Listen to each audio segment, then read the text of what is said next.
weaker vessels are ever thrust to the wall, I will show myself a tyrant. When I have fought with the men, I will be cruel with the maids and cut off their heads.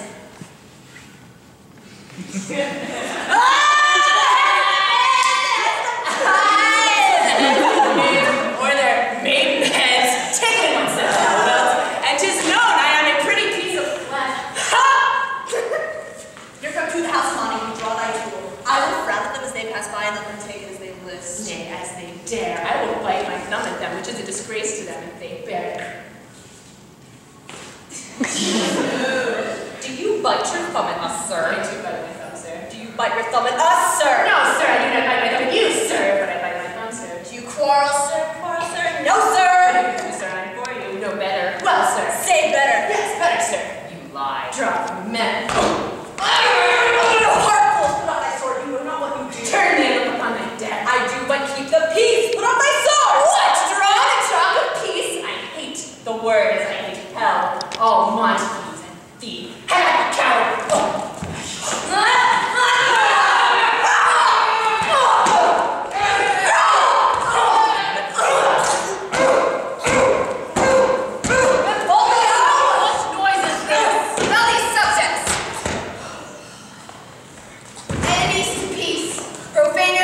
Neighbors staying still. Will they not hear? What ho, you men, you beasts, that quench the fires of your pernicious rage with purple fountains issuing from your veins? On pain of torture, from those bloody hands throw your mistempered weapons to the ground. If ever you disturb our streets again, your lives shall pay the forfeit of the peace. For this time, all the rest depart away. Once more, on pain of death, all men depart.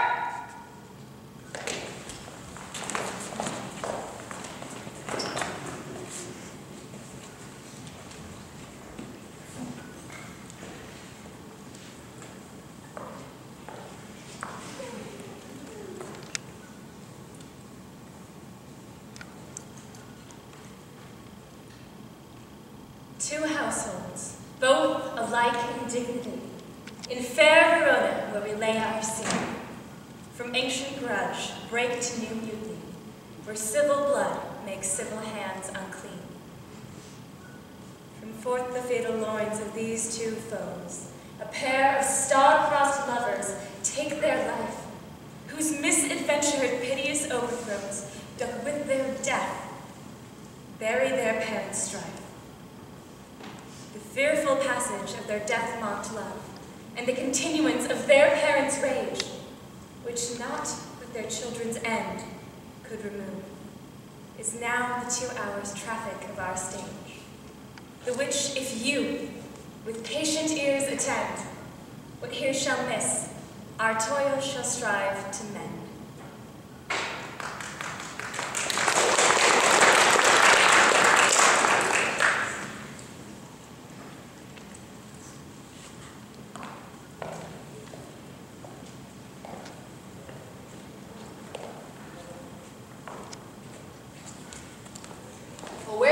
Saw you him today. Good sir, an hour before the worshipped sun peered forth the golden window of the east. So early walking did I see your son. Towards him I made, but he was warily and stole into the covert of the wood. Many a morning hath he there been seen, with tears augmenting the fresh morning's dew. Away from light steals home my heavy son, and private to his chamber pens himself, shuts up his windows, locks far daylight out, and makes himself an artificial night. Black and portentous must his humor prove, unless good counsel may the cause remove. My noble uncle, do you know the cause? Have you importuned it by any means? Both by myself and many other friends, but he, his own affection's counselor, is to himself, I will not say how true, but to himself so secret, and so close, so far from sounding and discovery, as is the bud, bit with an envious worm, ere he can spread his sweet leaves to the air, or dedicate his beauty to the sun. See you where he comes. So please you step aside. I'll know his grievance, or be much denied.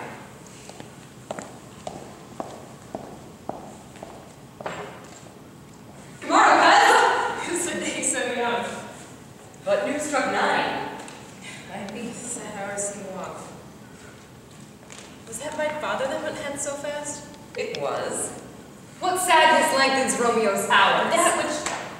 Not having that which having makes them short.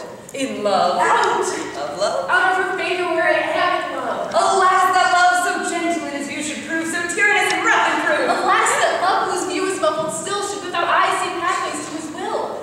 Here's much to do with hate, but more with love. Why then, O brawling love, O loving hate, O anything of nothing first create? Heavy lightness, serious vanity, misshapen chaos and well-seeming forms, feather of lead, bright smoke, cold fire, sick hell. This still waking sleep, that is not what it is. This love feel I, but feel no love in this.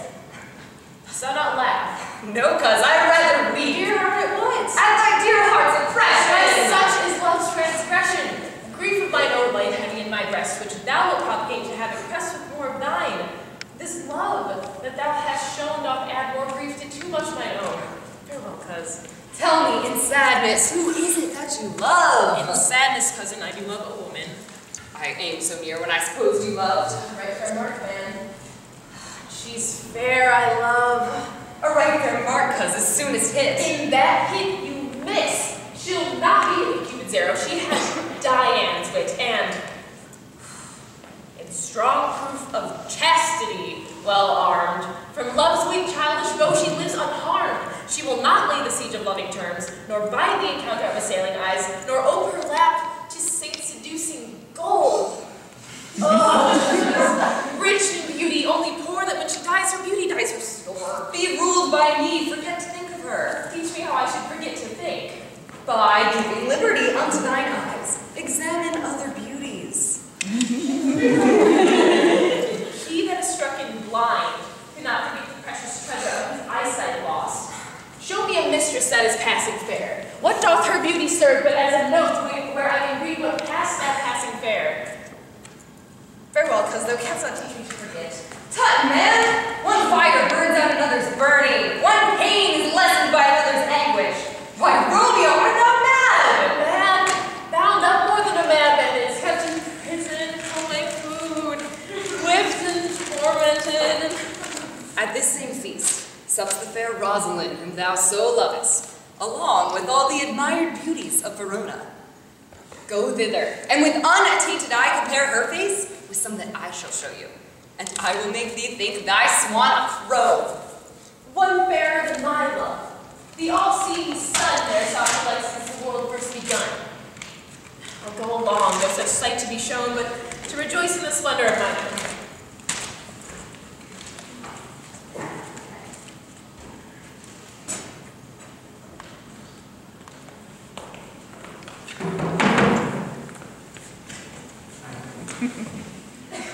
But now, my lord, what say you of my suit? But saying over what I've said before, my daughter is yet a stranger to this world. She hath not seen the change of 18 years. Let 2 more summers wither in her pride, ere we may think she right to be a bride. Younger than she our happy mother's maid. And too soon marred are those so early made. But woo her gentle Paris, get her heart. My will, to her consent, is but a part. And if she agree, within the scope of her choice, lies my fair and consenting voice. This very night, I hold an old accustomed feast. One more, most welcome, makes my hunger more. Come, go with me.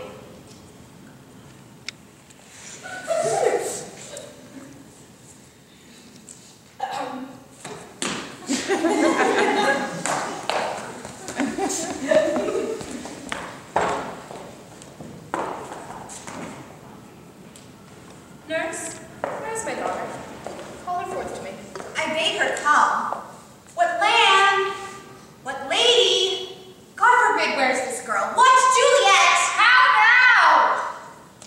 Who calls? Your mother. Madam, I am here. What is your will? This is the matter. Madam, what is my daughter's age? Faith, I can tell her age into an hour.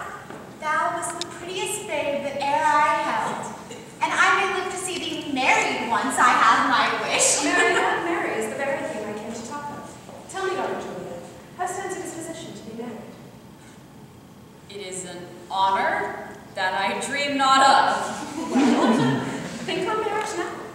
Younger than you, here in Verona, ladies of esteem are made already mothers. By my count, I was your mother much upon these years that you are now a maid. Thus then, the valley Paris seeks for his love. Verona summer hath not such a flower. Nay, he's a flower. In faith, a very flower. What say you? Can you love the gentleman? This night you shall behold at our feast. Read over the volume of young Paris' face, and find delight writ there with beauty's pen. This precious book of love, this unbound lover, to beautify him only lacks a cover. That book in many's eyes doth share the story that in gold clasps locks in the golden story. So shall you share in all that he doth possess, by having him making yourself no less. No less? Nay, bigger. Woman, grow by men. Speak briefly. Can you like a Paris love? All look to like, if looking like you move, but no more deep shall I endart my eye than with consent of strength to make it fly.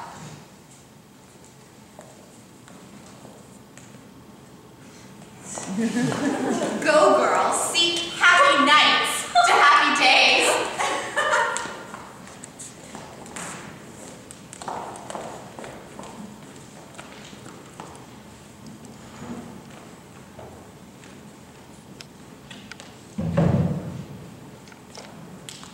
Give me a torch, I am not his family. Being but heavy, I will bear the light. Nay, gentle Romeo, we must have you dance. You have dancing shoes of nimble soles, I have a soul of lead. So stakes me to the ground, I cannot. Oh, you are a lover. Borrow Cupid's wings and soar with them above a common bound. I do soar and pierce with his shaft to soar with his light feathers. Under love's heavy burden do I sing. And to sink in it, should you burden love, too great oppression for a tender thing. Is love a tender thing? Too rough, too rude, too boisterous, and it pricks like thorn. If love be rough with you, be rough with love. Prick love for pricking! And you beat love down. We mean well in going to this mask, but 'tis no whit to go. Why, may I ask?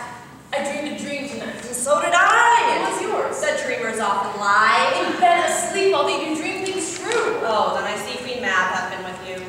She is the fairy's midwife, and comes in shape no bigger than an agate stone on the forefinger of an alder, drawn with a little team of attorneys, athwartmen's noses as they lie asleep. Her carriage is an empty hazelnut, made by the joiner's swirler, old grub, fairy's coachmaker's time in a mind. Her wagon spokes made of long spider's legs, the cover of the wings of grasshoppers, her collars of the moonshine's watery beams, her whip of cricket's bone, lash of film, her wagoner, a small gray-coated gnat, not half so big as a round little worm, pricked from the lazy finger of a maid. And in this state she gallops night by night through lovers' brains, and then they dream of love. Or courtiers' knees who dream on curses straight, or lawyers' fingers who straight dream on fees, or ladies' lips who straight on kisses dream, which off the angry mab with blisters plagues because their breath with sweet meats tainted are. And sometimes she gallops o'er a courtier's nose, and then dreams he is not the end of pursuit. And sometimes she comes with a tied pig's tail, tickling a parson as he lies asleep, then dreams he of another benefice. And sometimes she drives o'er a soldier's neck, and then dreams he of cutting for the throats, of breeches and moscatos, Spanish blades, of health 5 fathom deep, and then anon, drums in his ear, and he starts and wakes, and being thus frighted, swears a prayer or two and sleeps again. This is the fairy Mab that plats the manes of horses in the night, and bakes the elf locks in foul sluttish hairs, which once untangled much misfortune bones. This is the hag that when maids lie on their backs, presses them and learns them first to bear, making them women of good carriage. This is she, this is she! Please. One talks of nothing. True. I talk of dreams, which are the children of an idle brain, made of nothing but vain fantasy, which is as inconstant as the air, and more inconstant than the wind, which even now moves the frozen bosom of the north, and being angered, puffs away from thence, turning his face to the dew-dropping south. This wind you talk of blows us from ourselves. Supper is done, and we shall come too late. I fear too early. My mind misgive some consequence, yet hanging in the stars, shall bitterly begin his fearful date with this night's revels, and expire the term of a despised life, closed in my breast by the vile forfeit of untimely death. May the happy steerage of my course direct my state.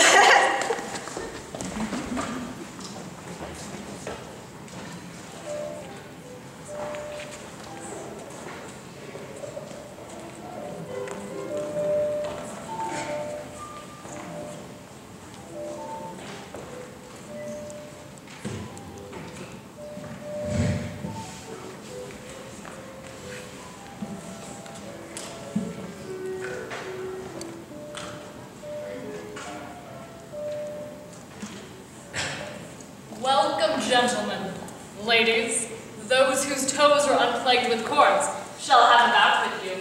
Which of you all will not deny to dance? Welcome, gentlemen. I have seen the day that I was one advisor, and could tell a whispering tale in a fair lady's ear, such as could please. 'Tis gone, 'tis gone, 'tis gone. You are welcome, gentlemen. Come, musicians, play. All, give room. And foot it, girls. For you and I are past our dancing days. How long is it since last yourself and I were in class?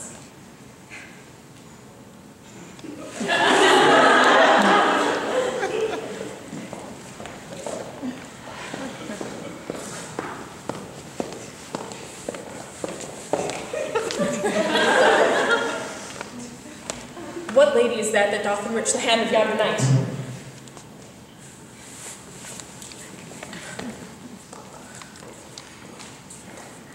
She doth gorgeous to her bright. See, she hangs upon the cheek of night like a rich jewel in an Ethiop's ear. Beauty too rich for use, for earth too dear. So shows a snowy dove drooping with crows as yonder lady o'er her pillow shows. The measure done, I'll watch her place of stand, and touching hers make blessed my rude hand. Did my heart love till now? Forswear its sight, for I ne'er saw true beauty till this night. This, by his voice, should be that Romeo. What dares the slave come hither with an antic face to blear and scorn at our solemnity? How now, son? Wherefore storm you so? 'Tis he, that villain, Romeo. Content thee, gentle son. Let him alone. He bears him like a portly gentleman, and to say the truth, Verona brags of him to be a wise and well-governed youth. Therefore, take no note of him. It is my will, the which is thou respect.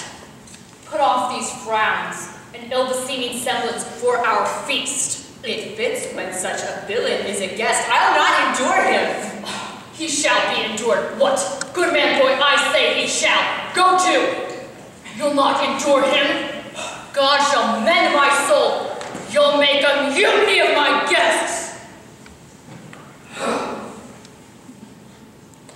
Patience perforce with willful color meeting makes my flesh tremble in this different greeting. I will withdraw. But this intrusion shall, now seeming sweet, convert to bitter gall.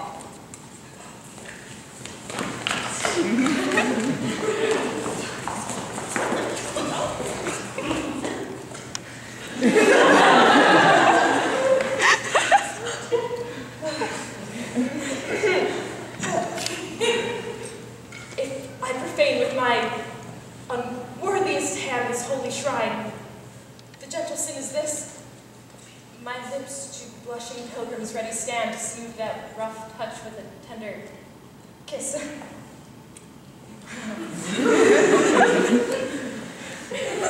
Good pilgrim, you do wrong your hand too much. Which manly devotion shows thee this? For saints have hands, and pilgrims' hands do touch, and palm to palm is holy palmer's kiss. Have not saints lips and holy palmers too? I, pilgrim, lips that they must use in prayer. And dear saint, let lips do what hands do. They pray, grant thou, lest faith turn to despair. Saints do not move, though grant the prayer say, and move not, while my prayer's effect I take.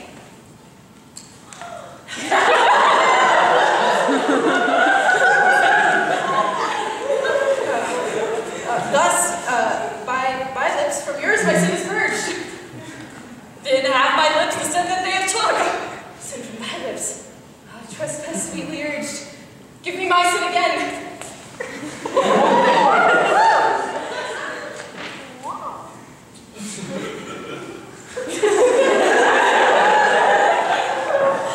You kiss by the book. Madam, your mother craves a word with you. What is her mother? Her mother is the lady of this house, and a good lady, and a wise, and a virtuous. She a Capulet? Oh, dear account. Away, begone, the sport is at its best. So I fear the war is my quest. Come hither, nurse. What is yon gentleman? His name is Romeo, and a Montague.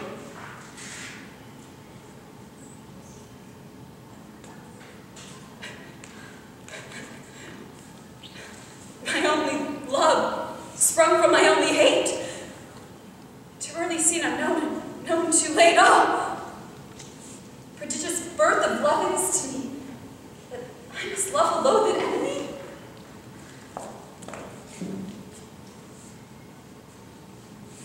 Come, let's away. The strangers all are gone.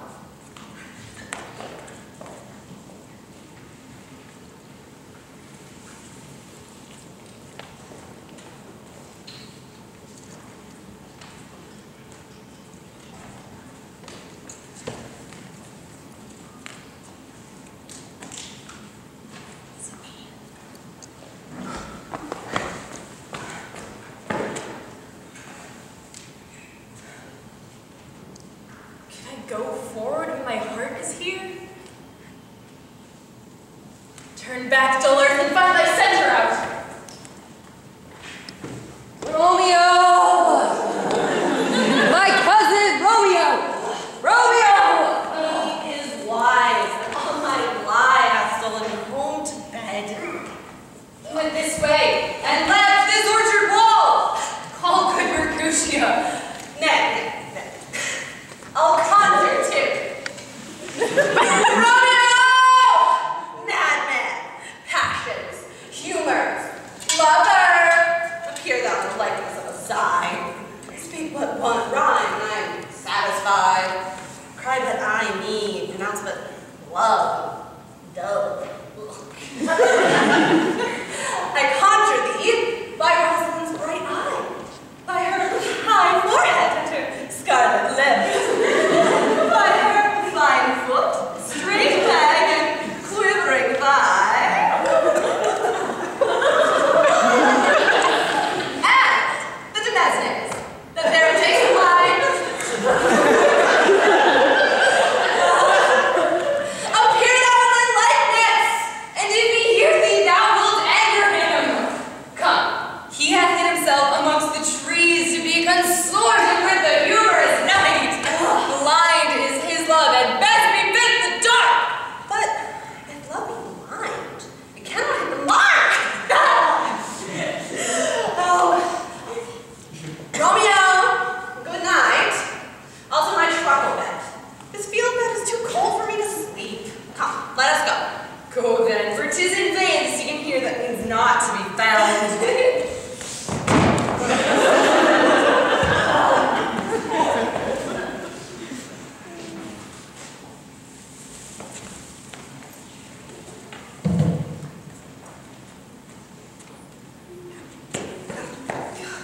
She just had scars that never felt a wound.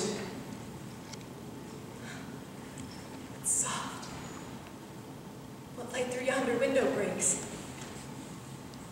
It is the east. Juliet is the sun. Arise, fair sun, and kill the envious moon who is already sick and pale with grief that maid art far more fair than she.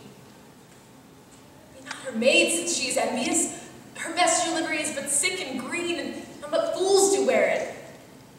Cast it off. Oh, it is my lady. Oh, it is my love. Oh, that she knew she were. She speaks, yet she says nothing. What of that? Her eye discourses, I will answer it. I'm too bold. Not to me she speaks. To of the fairest stars in all of heaven, having some business to entreat her eyes to twinkle in their spheres till they return. What if her eyes were there, lay in her head? The brightness of her cheek would shame those stars as daylight doth a lamp. Her eyes in heaven would through the airy regions stream so bright that birds would sing and think it were not night. See how she leans her cheek upon her hand. That I were a glove upon that hand, that I might touch that cheek. Ay me, she speaks. Speak again, bright angel. Oh, Romeo. Romeo. Wherefore art thou Romeo? Deny thy father and refuse thy name. Or, if thou wilt not, be but sword my love, and I'll no longer be a Capulet. Shall I hear more, or shall I speak at this? 'Tis but thy name that is thy enemy. Thou art thyself, though not a Montague. What's Montague? It is neither hand, nor foot, nor arm, nor face, nor any other part belonging to a man. Oh, be some other name. What's in a name? That to call rose by any other word would smell as sweet. So Romeo would, were he not Romeo called, retain that dear perfection which he owes without that title. Romeo, doff thy name, and for thy name, which is no part of thee, take all myself. I take that Call me but love, and I'll be baptized. Henceforth I will never be Romeo. What man art thou that thus screened a knight so stumbles upon my counsel? A name I know not how to tell thee who I am. My name, dear saint, is hateful to myself because it is an enemy to thee. Had I written, I would tear the word. My ears have not yet drunk 100 words of thy tongue's utterings, and yet I know the sound. Art thou not Romeo and a Montague? Neither, fair saint, if either dislike. How camest thou hither? Tell me wherefore. The orchard walls are high and hard to climb, and the place death, considering who thou art, if any of my kinsmen find thee here. With love's light wings did I overreach these walls, for stony limits cannot hold love out. What love dares do, that dares love attempt, therefore thy kinsmen are no love to me! Would not, for the world they saw thee here. Have night's cloak to hide me from their eyes. And but thou love me, let them find me here. My life were better ended by their hate than death pearl robed, wanting of thy love. Thou knowest the mask of night is upon my face. Else would a maiden blush paint my cheeks for that which thou hast heard me speak tonight. Fain would I dwell in for fain deny that I have spoke. But farewell, compliment. Dost thou love me? I know thou wilt say I, and I will take thee at thy word, and yet, if thou swearest, thou mayest be false. For at lovers' perjuries they say Jove laughs.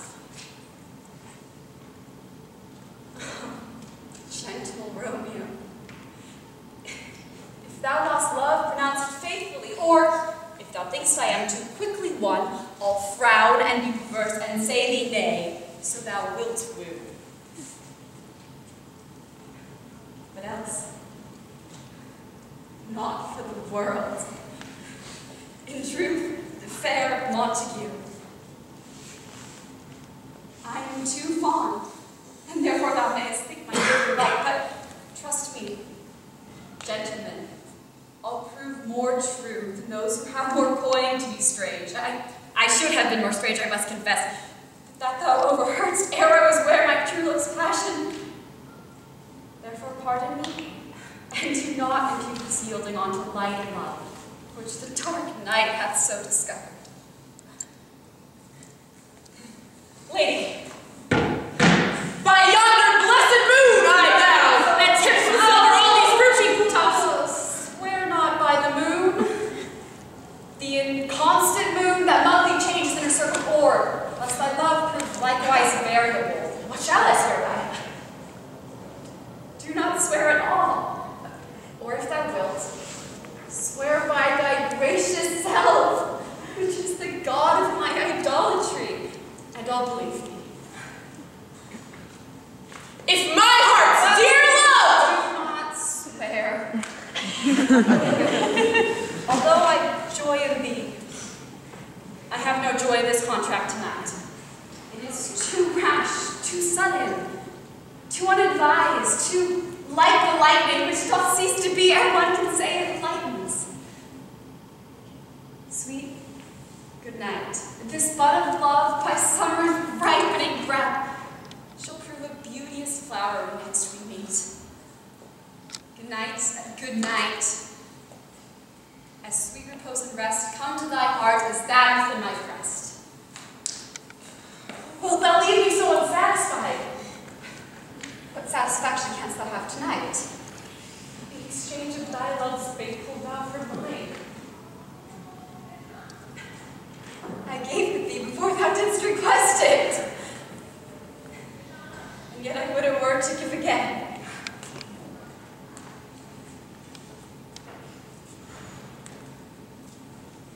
Thou withdraw it for what purpose, love? But to be frank and give it thee again. And yet, I wish but for the thing I have. My bounty is as boundless as the sea. My love is deep. The more I give to thee, the more I have. For both are infinite. Juliet! I hear some noise within. Sweet love, adieu. Madam, I come. Sweet Montague, be true. Stay but a little, I will come again. Blessed, blessed night. I am afeard, being a knight, this is all but a dream, too flattering sweet to be substantial. 3 words, dear Romeo, and then good night indeed. If that thy meant of love be honorable, thy purpose, marriage, send me word tomorrow by one that I'll procure to come to thee, where and what time thou wilt perform the rite, and all my fortunes at thy foot I'll lay, and follow thee, my lord, throughout the world. Juliet! Madam, I come! Madam! If thou meanst not well, I do beseech thee. Juliet! By and by I come! To cease thy suit and leave me to my griefs. Tomorrow will I send, thrive my soul 1,000 times good night. 1,000 times the worse to want thy light. Love goes towards love as schoolboys from their books. But love from love towards school and heavy looks. Romeo, at what o'clock tomorrow shall I send to thee? At the hour of 9. I will not fail. 'Tis 20 years till then. I have forgot why I did call thee back. Let me stand here till thou remember it. And I shall forget to have thee stand there still, remembering how I have loved thy company. Thou still stay, to have thee still forget. Forgetting any other home but this.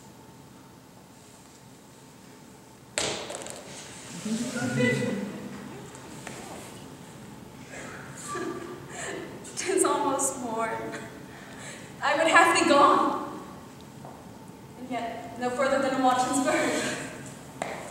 Would I were thy bird. Sweet, so would I. Good night. Good night. Parting is such sweet sorrow that I should say good night till it be morrow.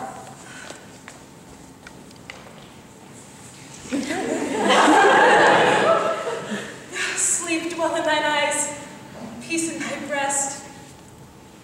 Would I were sleep and peace so sweet to rest.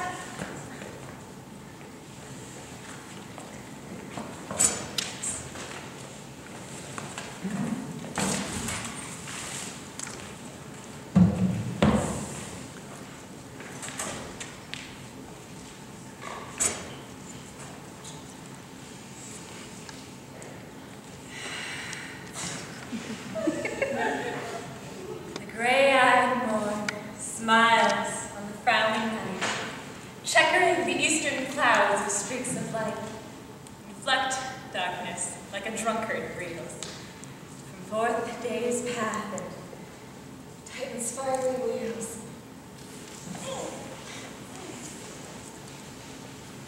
The earth, that's nature's mother, is her tomb.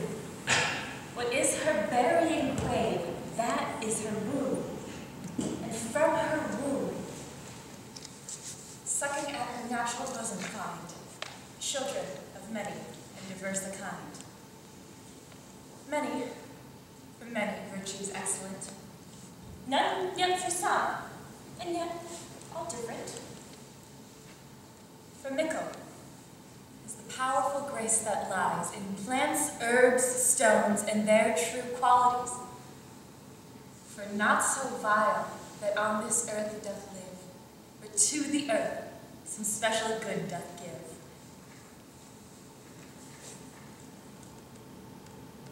Within the infant rind of this weak flower, poison hath residence and medicine power. For this, being smelt, with that part cheers each part. Being tasted, stays all senses with the heart. Two such opposed kings encamp them still, in man as well as herbs, grace and rude will. And where the worser is predominant, full soon the canker death eats up that plant. Tomorrow, friar. Benedicta day. What so early tongue so sweet saluteth me? Young son, it argues a distempered head, so soon to bid good morrow to thy bed. Care keeps his watch in every old man's eye, and where care lodges, sleep will never lie. But where unbruised youth with unstuffed brain doth couch his golden limbs, there the golden sleep doth reign. Therefore, thy earliness doth me assure that thou art aroused by some distemperature. Or if not so, then here I hit it right. Our Romeo hath not been to bed tonight. The last is true. The sweeter rest was mine. Oh, God pardon sin.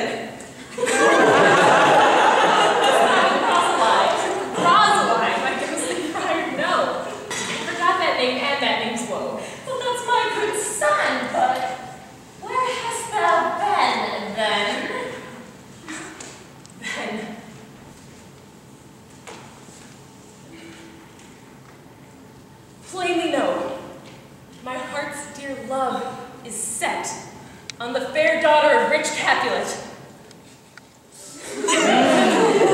As hers on mine, as mine is on hers, say, but thou must combine by holy marriage. When, where, and how we met, we wooed, made exchange of vow. All this I'll tell thee as we pass, but this I pray, that thou consent to marry us today. Holy Saint Francis, what a change is here!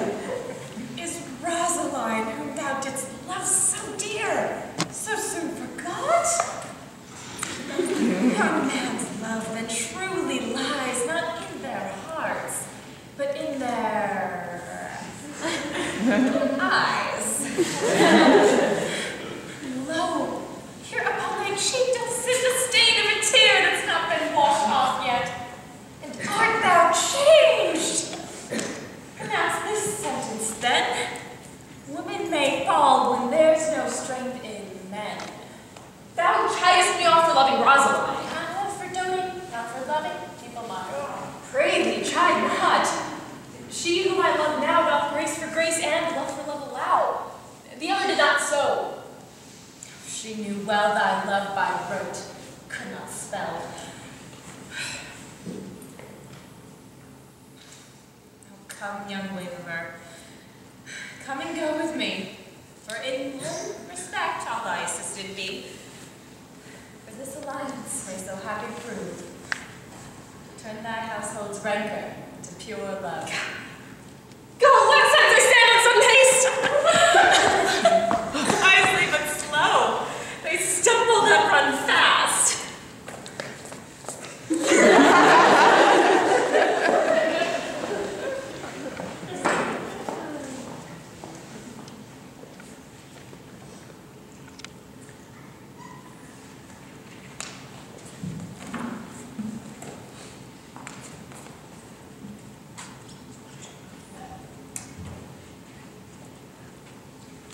Where the devil should this Romeo be? Came he not home tonight? Not to his father's. I spoke with his man. Ah, it is that same pale, hard-hearted wench, that Rosaline. Torments him so that he will sure run mad.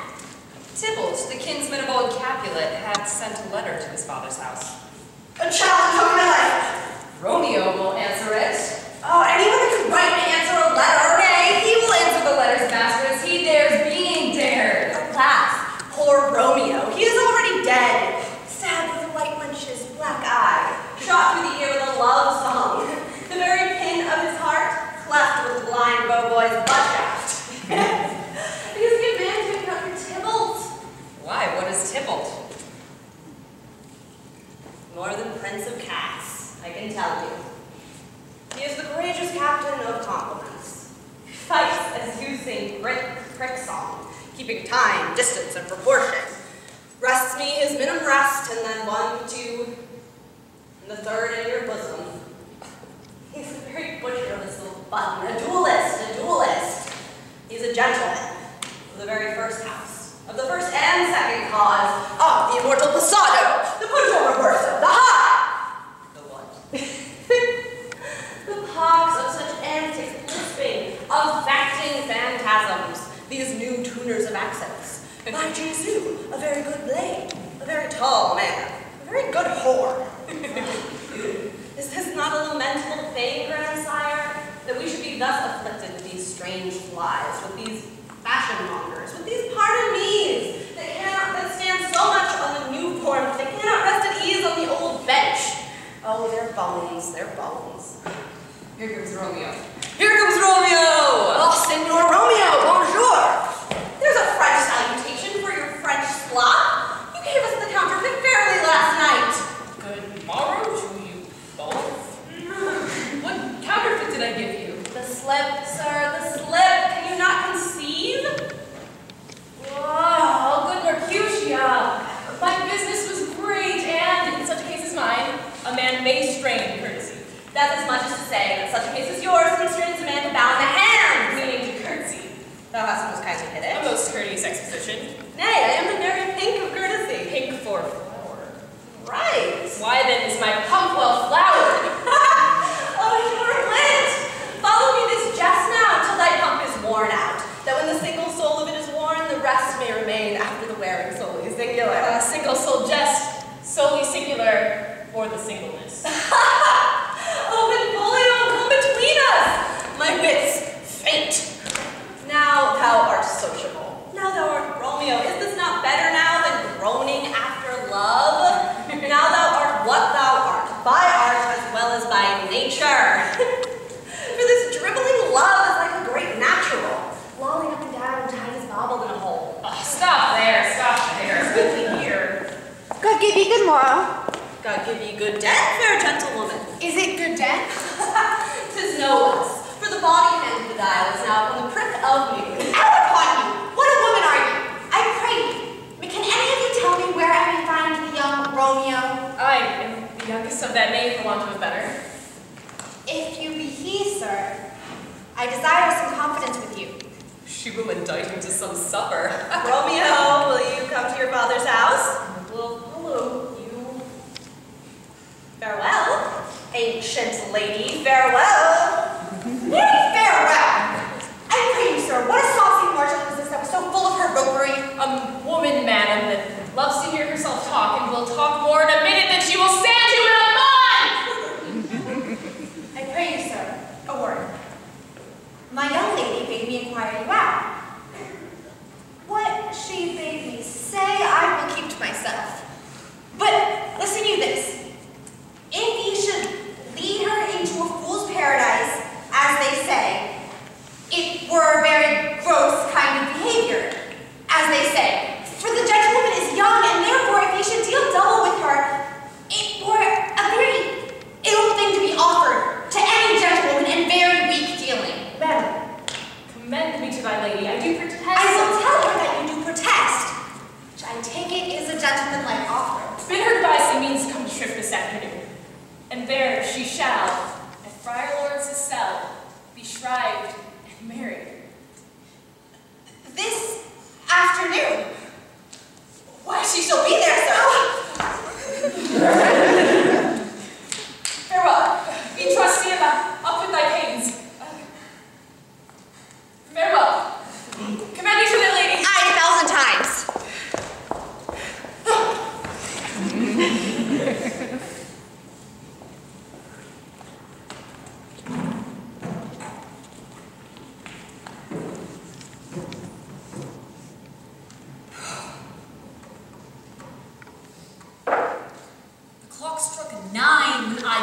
Nurse. In half an hour, she promised to return. But yet she cannot meet him. Oh, that's not so. Oh, she is lame. Love's thoughts should be like heralds which 10 times faster glide than the sun's beams, driving back shadows over luring hills. Therefore do nimble-pinioned doves draw love, and therefore hath the windswept Cupid wings. Now is the sun upon the highmost hill of this day's journey, and from 9 to 12 is 3 long hours. Yet she is not come. Had she affections and warm, youthful blood, my words would bonding her to my sweet love and his to me. But old folks, many feign as they were dead. Unwieldy, slow, heavy, pale as wet. Oh God, here she comes.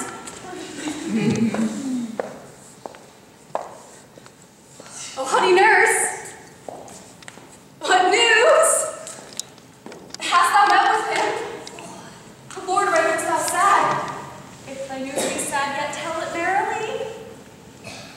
If it be good, thou shamest me with such sweet news by playing with so sour a face. I am a weary. Give me leave a while.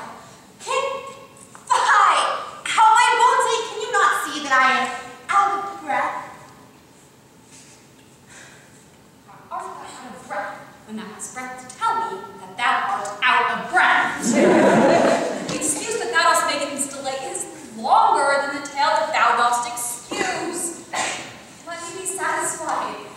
Is it good or bad? Well, you have made simple choice. You know not how to choose a man. Romeo? No, not he. Though his face be better than any man's, yet his leg excels all men's. And for a hand, and a foot, and a body, though they are not to be talked on, yet they are past compare. He is not the flower of courtesy,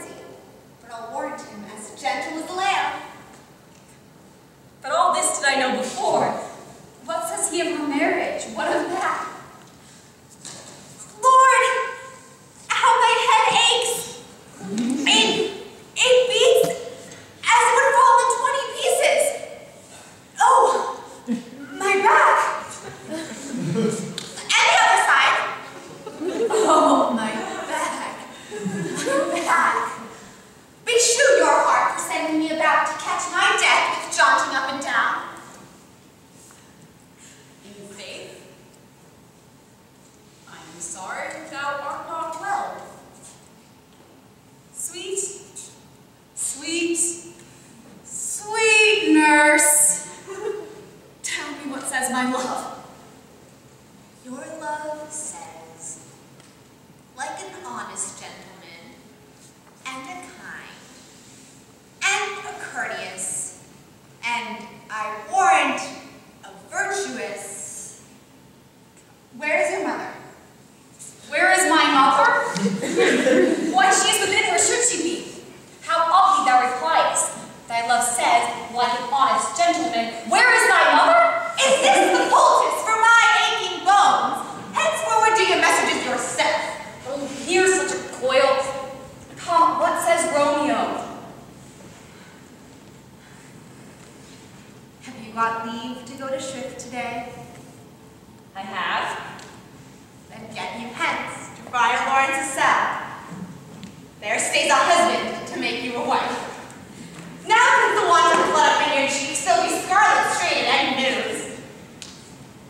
Go, all to dinner. You to the cell.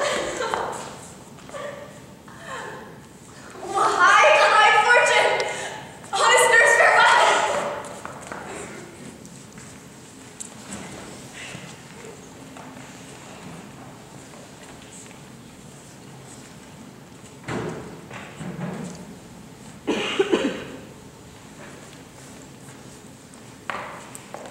So smile the heavens on this holy act, that after hours of sorrow shadows night.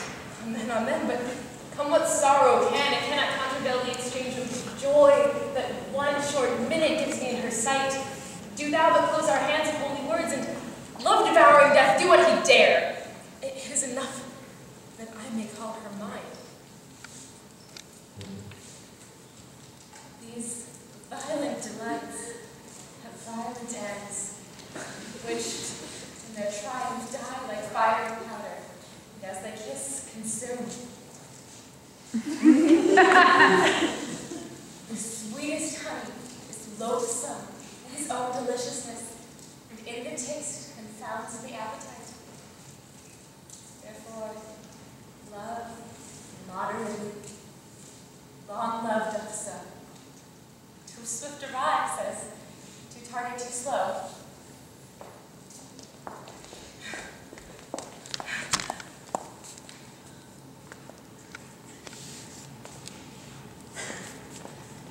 Good evening, my ghost professor.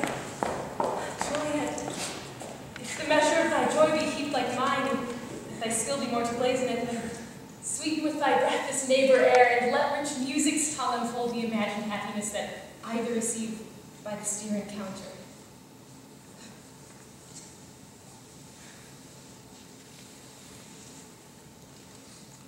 Conceit, more rich in matter than in words, perhaps of substance, not of ornament.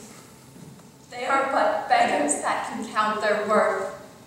But my true love has grown to such an excess that I cannot sum up some of half my love.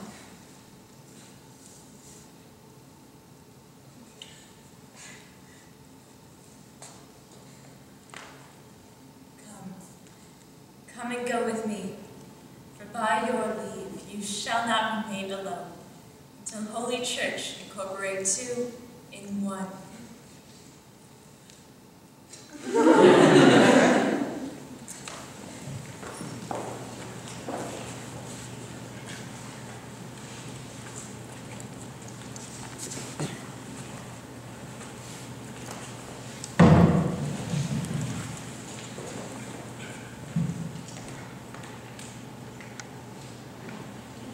I pray thee, good Mercutio, let's retire. The day is hot, the Capulets abroad, and if we meet, we should have a brawl. For now, these mad days of the hot blood stirring. Oh, come.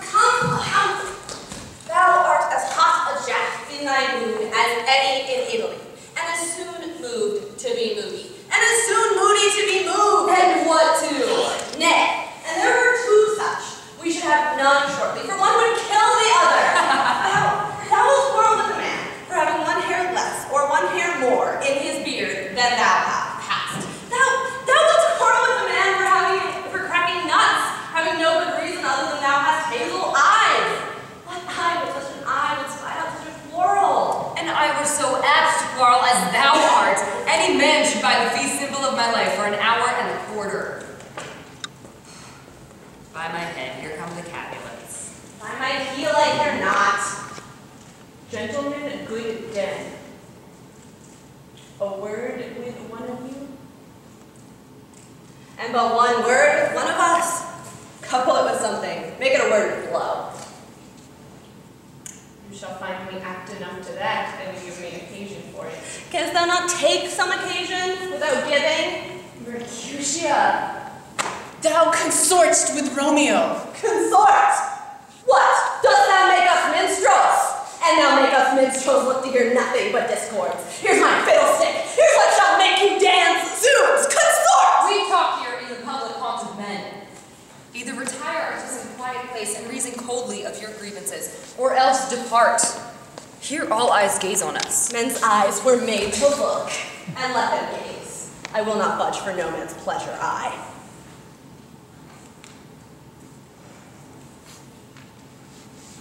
Well, peace be with you. Here comes my man, Romeo. The hate that I bear you can afford no better term than this thou art a villain. Tybalt, the reason that I have to love thee doth much excuse the appertaining rage to such a greeting. Villain am I not. Therefore farewell, I see thou knowest me not. Boy, this shall not excuse the wrong that thou hast done me, therefore turn and draw. I do protest I never injured thee, but love thee better than thou canst devise till thou shalt know the reason of my love. Therefore, good Capulet, whose name I tender as dearly as mine own, be satisfied. Oh, come, dishonorable, vile submission! Tybalt, you rat catcher, will you walk? What wouldst thou have with me? Nothing, good king of cats, but one of your 9 lives, which I mean to make bold withal, and as you shall use me hereafter, driving the rest of the 8, will you pluck your sword out of its pilcher by its ears? Make haste, lest mine be about your ears ere it be apt. I am for you. Good Mercutio, put thy rapier up! Come, sir, your passado.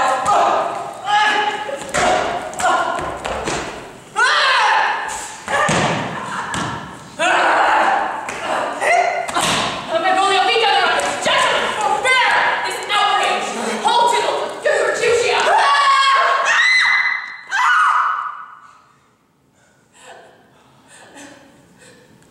I am hurt. Oh, the plague on both your houses. I am dead. What, art thou hurt? Hey, a scratch, a scratch, a scratch!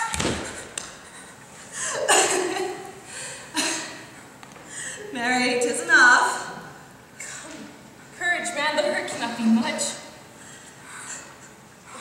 Nay, nay, 'tis not so wide as a church door, nor so deep as a well, but 'tis enough.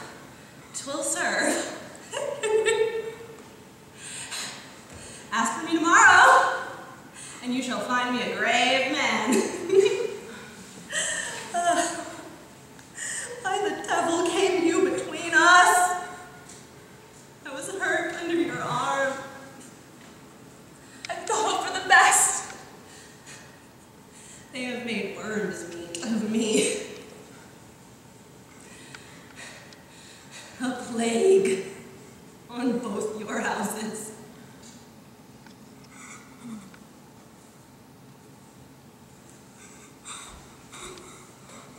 Romeo! Romeo! Good Mercutio is dead. That gallant spirit hath aspired the clouds, which too untimely here did scorn the earth.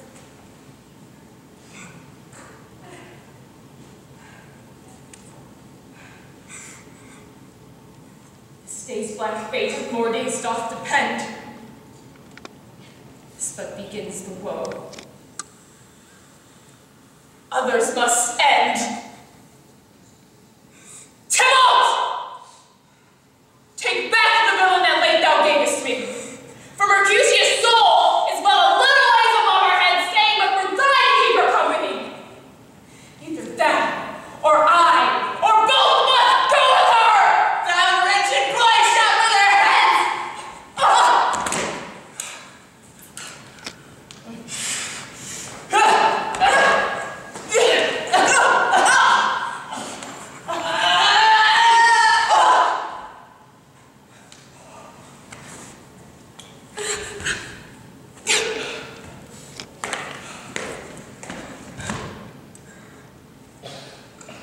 Romeo, away, be gone. Stand not amazed, hence be gone, away. And fortune's full!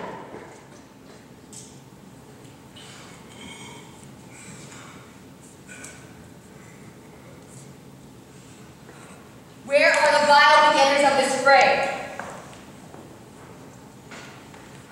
There lies the man, slain by young Romeo, that slew thy kinsman, brave Mercutio. Tybalt, my son, oh my child. Navolio, who began this bloody fray? Tybalt, there slain, whom Romeo's hand did slay. Romeo that spoken fair, could not take truce with the unruly spleen of Tybalt, deaf to peace. An envious thrust from Tybalt hit the life of stout Mercutio. Comes back to Romeo, who had but newly entertained revenge, and to it they go like lightning, for ere I could draw to part them, was Tybalt slain. He is a kinsman to the Montague. Affection makes him false. He speaks not true. I beg for justice, which thou, sir, must give. Romeo slew Tybalt. Romeo must not live. Romeo slew him, he slew Mercutio, whom now the price of her dear blood doth owe. Romeo, he was Mercutio's friend. His fault concludes but what the law should end, the life of Tybalt. And for that offense, immediately we do exile him hence. Reply not to me with full-born jest. I will be deaf to pleading and excuses. Nor tears nor prayers shall purchase out abuses, therefore use none. Let Romeo hence in haste bear hence his body and attend our will. Mercy but murders, pardoning those that kill.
containing such vile matters of fairly bound. Oh, that deceit should dwell in such a gorgeous palace. There's no faith, no trust, no honesty in men, all perjured. Shame come to Romeo. Blistered be thy tongue for such a wish. He was not born to shame. Upon his brow shame is ashamed to sit. Will you speak well of him that killed your brother? Shall I speak ill of him? That is my husband.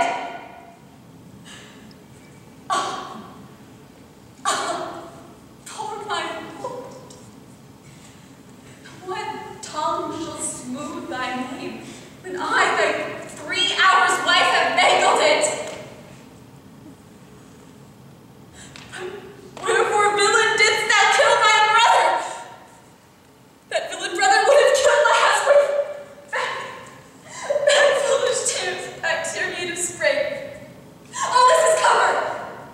Wherefore we find it. Some words that were worse than Tybalt's death that murdered me. Tybalt is dead, and Romeo banished. Banished. That one word, banished, has slain 10,000 Tybalts. Tybalt's death was woe enough if it had ended there. Where are my mother and father, nurse? Weeping and wailing over Tybalt's corpse. Will you go to them? I will take you thither. Wash they his wounds with tears. Mine shall be spent when theirs are dry from Romeo's banishment. All to my wedding bed. And death, not Romeo, take my maiden.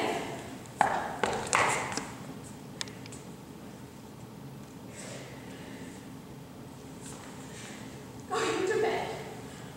I'll lay Romeo to comfort you. I wot well where he is. Oh, find him! Give this ring to my true knight, and bid him come and take his last farewell.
Judgment has vanished from his lips.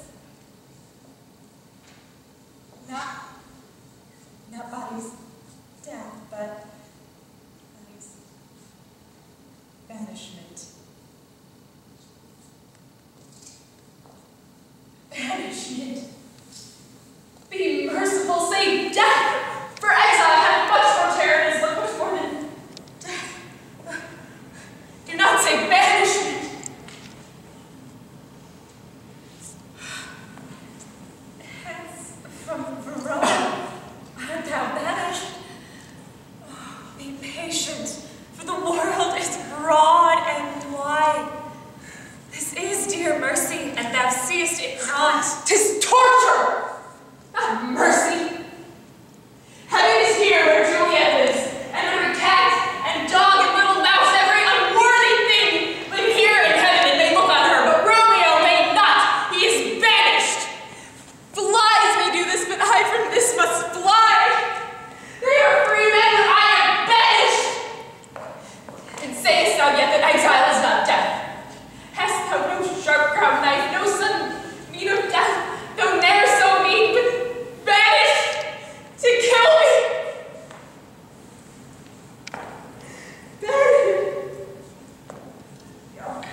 A fond madman. Hear me but speak a word. Hang on philosophy! Unless philosophy can make a Juliet, it helps not, it prevails not. Talk no more! Arise when knocks, could Romeo hide thyself? Who is it that knocks so loud? Whence came you? What would you?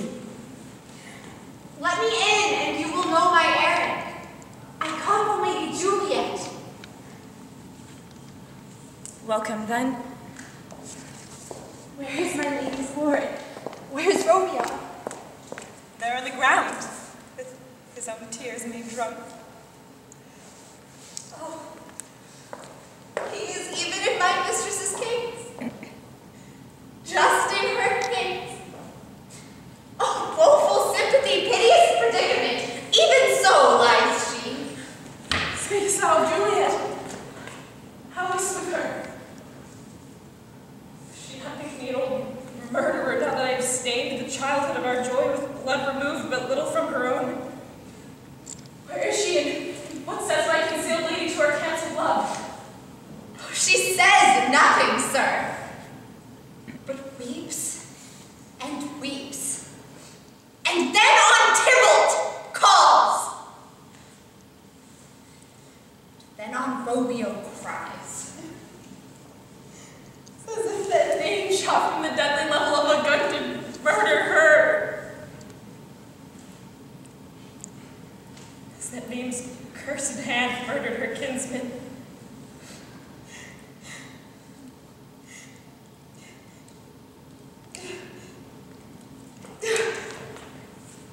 Slay thy desolate hand! Hast thou slain Tybalt? Wilt thou slay thyself? And stay thy lady too that lives in thee, by to damn the pain upon thyself? Fie! Fie! That shame is thy shame, thy love, thy wit! What? Rouse thee, man. Thy Juliet is alive, but for whose dear sake thou wast but lately dead.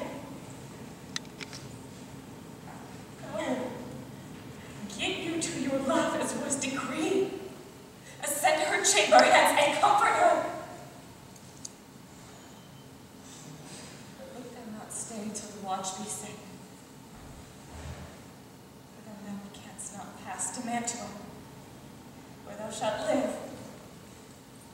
till we can find a time to blaze thy marriage and bring thee back with 200,000 times more joy than thou wast forth in lamentation.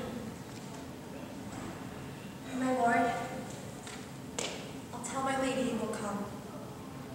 Do so, and bid me speak with her to chide. Here. Sir, a ring. She bade me give you so. Hie you, make haste, for it grows very late.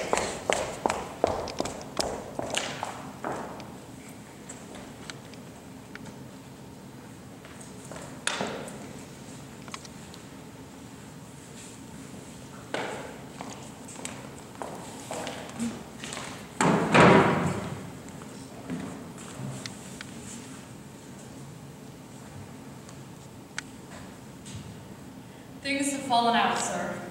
So, unluckily, that we've had no time to move our daughter.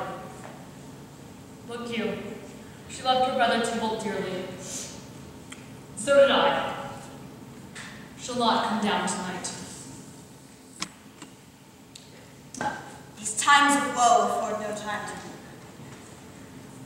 Madam, commend me to her. I will, and know her mind during tomorrow. Sir Paris, I will make a desperate tender of my child's love. Wife, ere you go to bed, acquaint her here with my son, Paris's love. Thursday she shall marry this noble earl. But what say you? Are you ready? Do you like this haste? What say you to Thursday? My lord, I would that Thursday were tomorrow.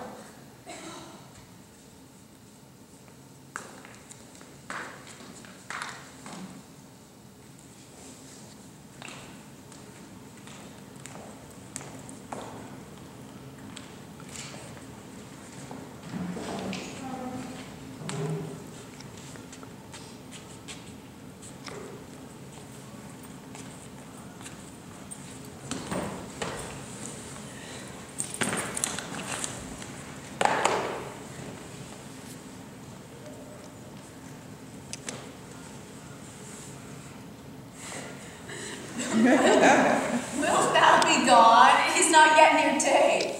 It was the nightingale, and not the lark, pierced the fearful hollow of thine ear. The night she sings on yon pomegranate tree. Believe me, love, it was the nightingale. Look, love, what envious streaks do lace the severing clouds of yonder east. Night's candles are burnt out, and yoking day stands tiptoe on the misty mountain tops. I must be gone and live or stay and die.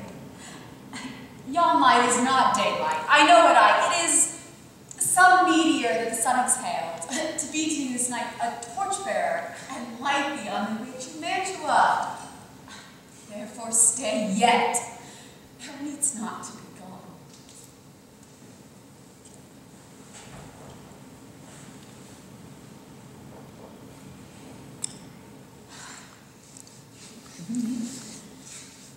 Let me be taken. Let me be put to death. I am content so thou wilt have it so. That is not the lark whose notes do beat the vaulty heaven so high above our heads. I have more care to stay than will to go.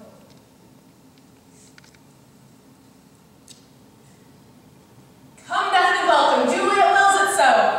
Let's talk, my soul. It is not vague. It is. Oh, it is. I had gone away. It is the lark that beats so out of tune, straining harsh discords and unpleasing sharps. So say the lark makes sweet division. Doth not so, for she divided thus.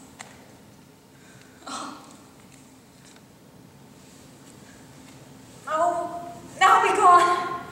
More light and light it grows. More light and light. More dark and dark our woes.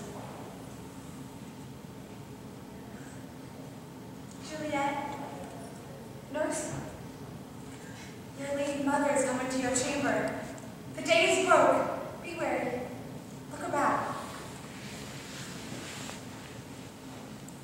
Now, window, let day in and let life out. Farewell. Farewell, one kiss, and I'll descend. I will omit no opportunities to convey my greetings, love, to thee.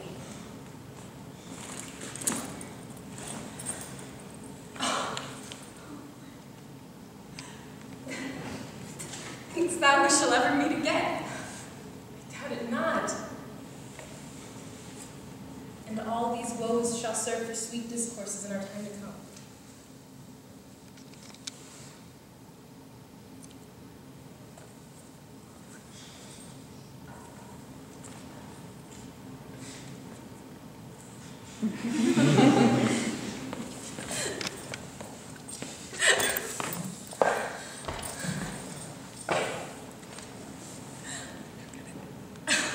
Oh, fortune. Fortune. All men call thee fickle. If thou art fickle, what dost thou with him that is renowned for faith? Be fickle, fortune. For then I hope thou wilt not keep him long, but send him back. How now, Juliet? Madam, I am not well. Evermore weeping for your brother's death. Well, girl, thou weeps not so much for his death as that the villain lives which slaughtered him. What villain, madam? That same villain Romeo. How villain and he be many miles asunder. God pardon him. I do. with all my heart. And yet no man like him doth grieve my heart. But now, I'll tell thee joyful tidings, girl. And joy comes well in such a needy time. What are they, I beseech you, Felicia? Marry, my child, early next Thursday noon, the gallant, young, and noble gentleman, the County Paris, at St. Peter's Church shall happily make you there a joyful bride. And now, by St. Peter's Church, and by Peter too, he shall not there make me a joyful bride. I pray you, madam, tell my lord and father I will not marry yet. And when I do, it shall be Romeo, whom you know I hate, rather than Paris. Oh, these are news indeed. When the sun sets, the air doth drizzle dew.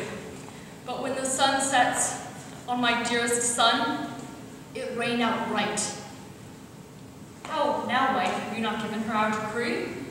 Aye, sir, but she will none. She gives you thanks. How? She gives us thanks? Is she not proud? Does she not count herself blessed, unworthy as she is, that we brought so worthy a gentleman to be her bridegroom? Not proud you have, but thankful you have. Proud never can I give what I hate. Proud we no prouds, nor thank me no thanks, but fiddle thee fine joints this Thursday next to St. Peter's Church with Paris, or I'll drag thee by a hurdle thither. Fine, what are you mad? Father, I beseech you, give me patience but to speak a word. Hang thee, young baggage, disobedient wretch! I say you shall go to church this Thursday next, or never look on my face again. Speak not, answer not, do not reply to me as is not a negotiation. May not one speak? Peace, you mumbling fool! Utter your gravity or your gospel, for hear me and not. You are too hot! Day, night, hour, time, alone, work, play, in company. Still my goal had been to have her wed, and now, having provided her a gentleman of noble parentage, proportioned as one would wish a man, to answer, almost when I cannot love, I am too young, I pray you pardon me. For by my soul, I'll never acknowledge thee, nor what is mine shall never do thee good. Trust to it, but thanks to you, I'll not be forsworn.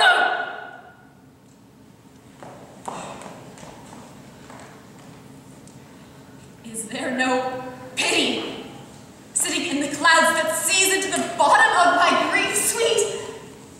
My mother, cast me not away. Delay this marriage a week, a month. Or if thou wilt not, make the bridal bed in that dim monument where Tybalt lies. Talk not to me, for I'll not speak a word. Oh God!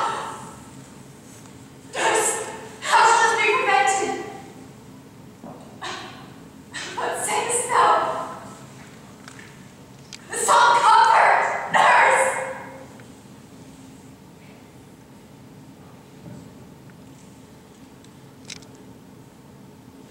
Romeo is banished, and all the world to nothing.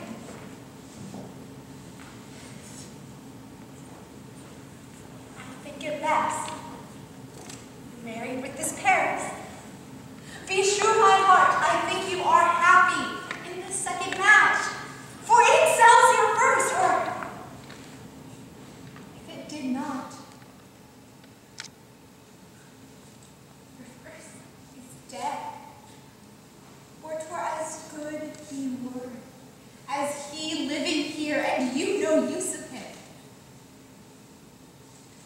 Speakest thou from my heart, and my soul too, or else beshrew them both. Well, you have comforted me marvelous much.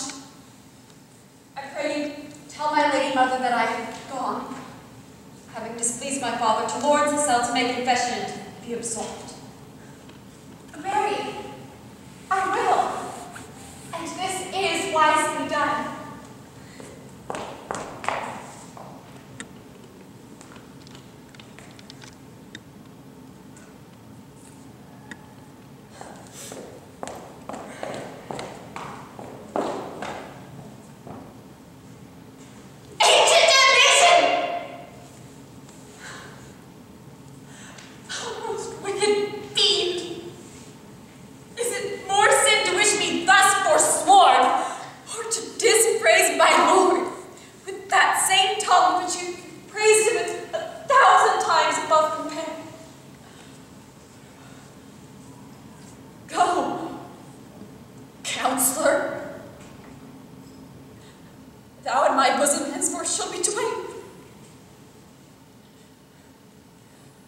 all to lords still to know her remedy.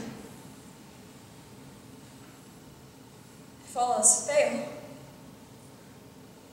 myself have power to die.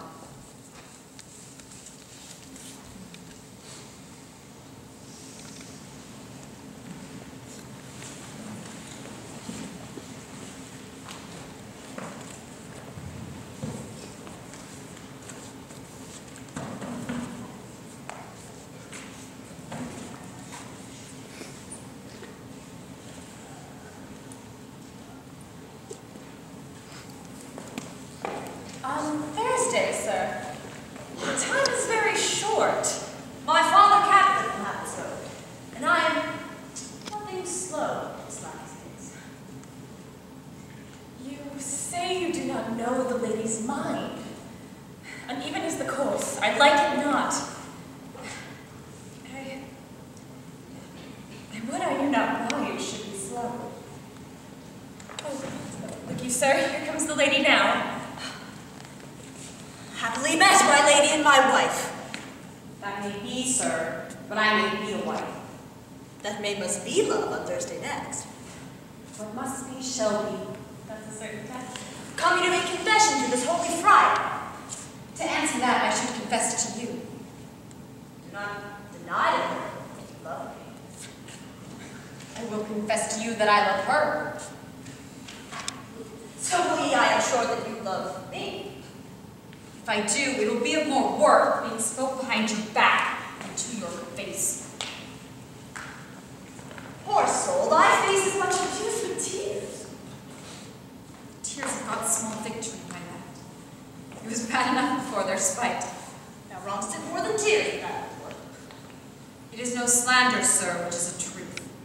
And what I spake it to my face. Thy face is mine. Thou hast slandered it. Maybe so, for it is not mine own. You at your leisure now, holy friar, or shall I come to you and give you mass? My leisure serves me, my pensive daughter. Now, my lord, we must entreat the time alone. Ha! God shield my disturbed devotion. Juliet, on Thursday I will rouse thee. Until then, adieu. Keep this holy kiss. Oh, shut the door. When thou hast done so, come weep with me, best cure, best hope, best help. Juliet, I may know of thy griefs. It strains me past the compass of my wits. Tell me not, friar, that thou hearest of this, unless thou canst tell me how I may prevent it. If, in thy wisdom, thou canst offer no help, do but call my resolution wise, and with this knife I'll help it presently. Be not so long to speak. I long to die. If what thou speaks not of remedy. Hold, Lord. I do spy a kind of hope, which craves as desperate an execution as that is desperate which we seek to prevent. If rather than to marry the Count of Paris, thou hast the strength of will to slay thyself, then it is likely thou wilt undertake a thing like death to chide away the shame that copes with death himself to escape from me. If thou darest, I'll give thee remedy. Bid me leap rather than marry Paris off the battlements of yonder tower, or bid me go into a new-made grave and hide me with a dead man in his shroud. Things which, to hear them told, have made me tremble. This will I do, without fear or doubt, to live an unstained wife to my sweet love.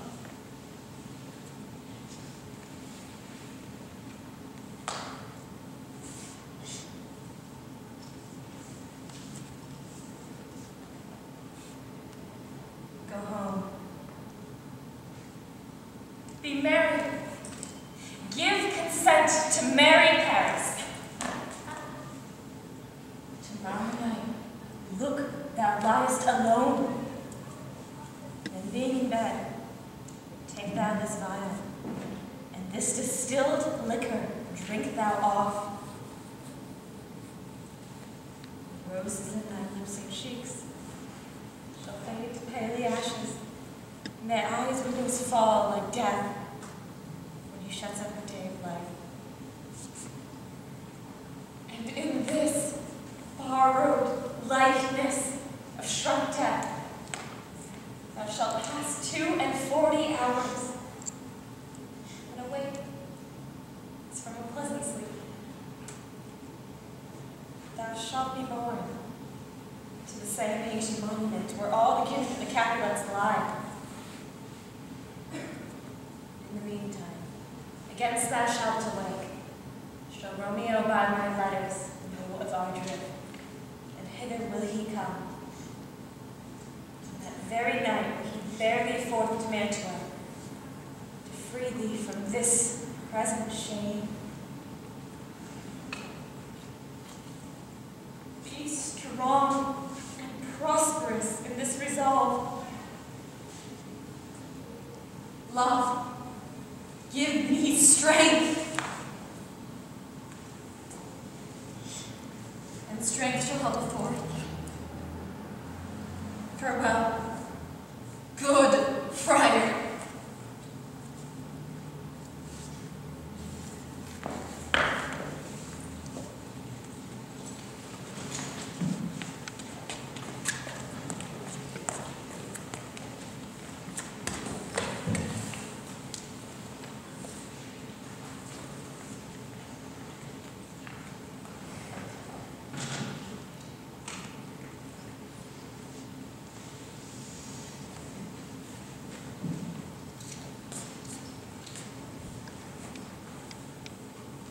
What, are you busy?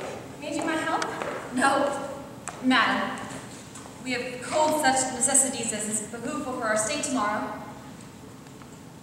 Now, please you, let me be left alone. For I am sure you have your hands full all in this so sudden business. Good night. Get thee to bed and rest, for thou hast need.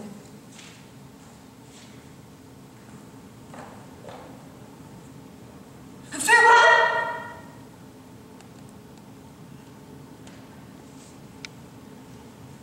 God knows when we shall meet again. We have a faint, cold fear thrills through my veins that almost freezes up the heat flights. Come, Vine.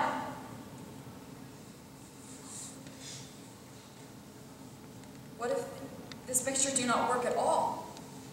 Shall I then be married tomorrow morning? No. No. This shall prevent it. Lie thou there.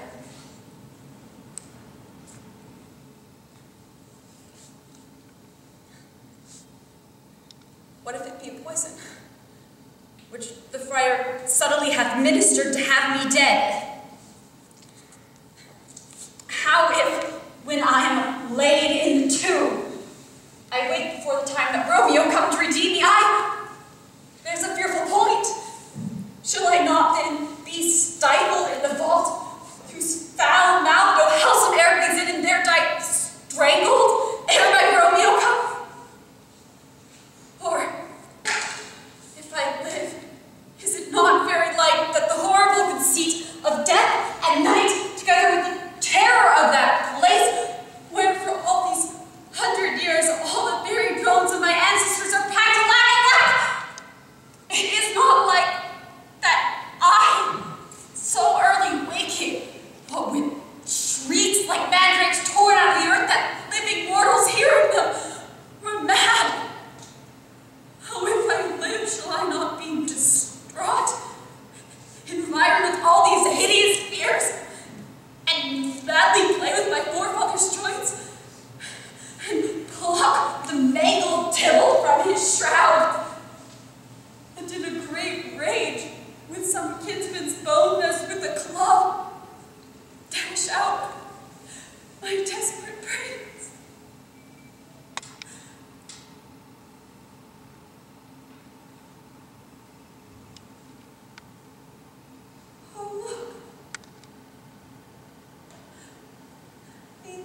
see my brother's ghost.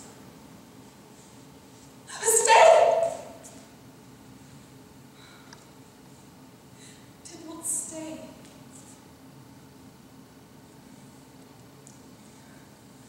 Romeo, I come. This do I drink to thee.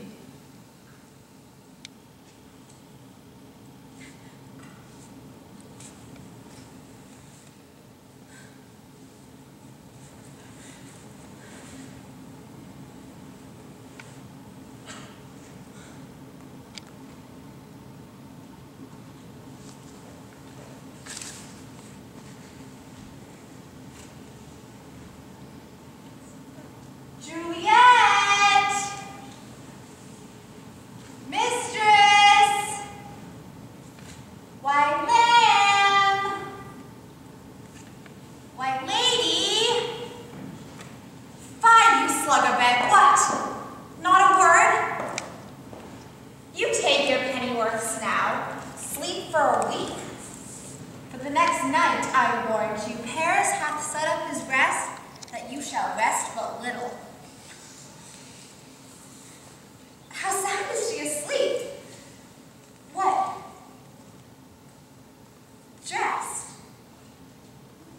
And in clothes? And down again? I must needs wake you. Lady? Lady? Lady?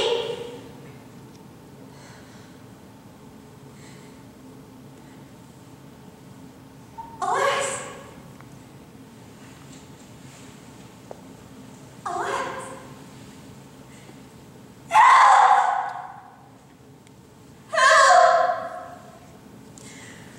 My lady's dead!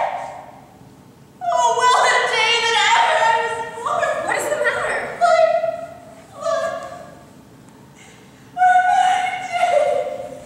Oh me.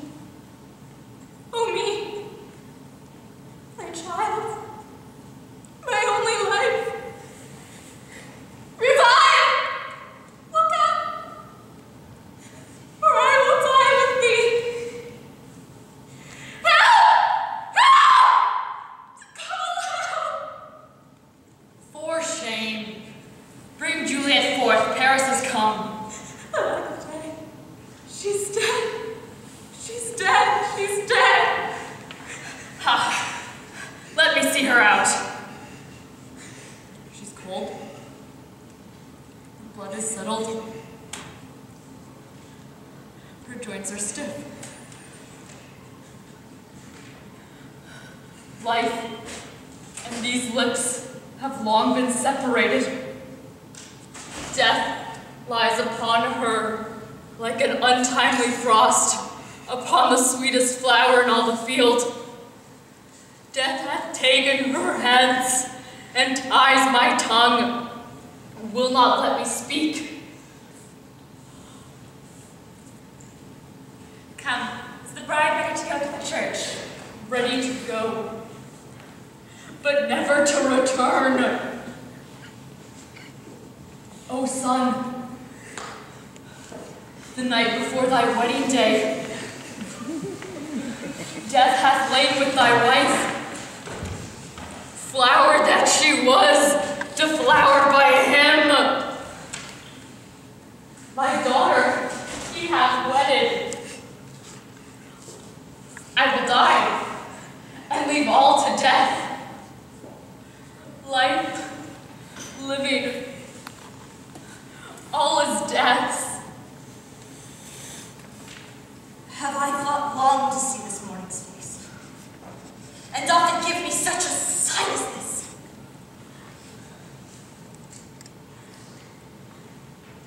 Fusion's cure lives not in these confusions. Dry up your tears. Stick your rosemary on this fair corpse. And as the custom is, in her best array, bear her to the church. For though fond nature bids us lament, yet nature's tears are reason's merriment. All we ordained festival has now turned to black funeral.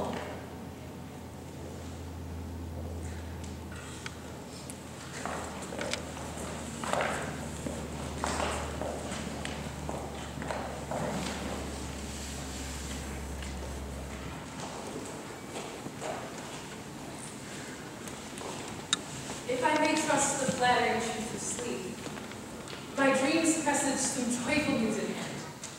My bosom snorts its lightning in his chest, and all this day an unaccustomed spirit lifts me above the ground with cheerful thoughts. I dreamt my lady came and found me dead. Strange dream it gives a deadpan leap to think. And breathed such life with kisses in my lips that I revived and was an emperor. Love, that in itself so possessed, but love's shadows are so rich in joy. And now, Navolio! Does not bring me letters from the friar? How does my lady? Is my father well? How fares my Juliet? That I ask again, for nothing can be well, ill if she be well. And all is well and nothing can be ill. Her body lies on Cathal's monument, and her immortal part with angels lives. I saw her lay low in her kindred's vault, and presently took post to tell you.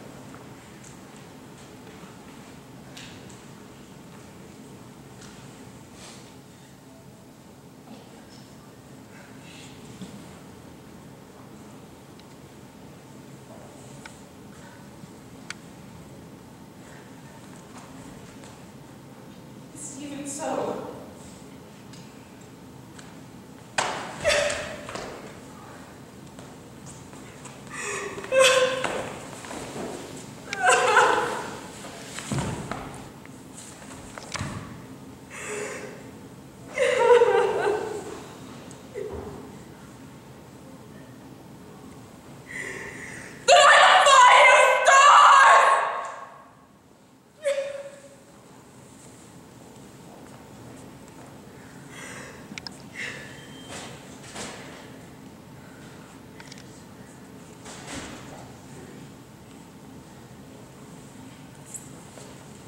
My lodging. Give me ink and paper, hire post horses, I will hence tonight. I do beseech you, cuz, have patience. Your looks are pale and wild, and do report some misadventure. Thou art deceived. Hast thou no letters to me from the friar? No.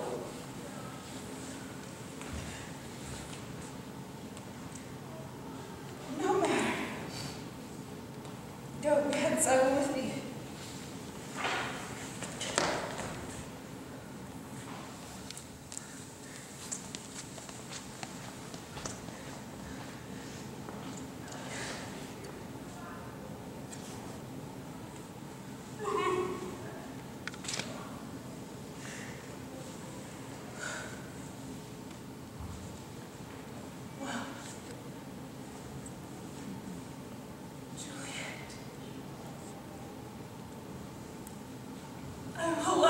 Tonight.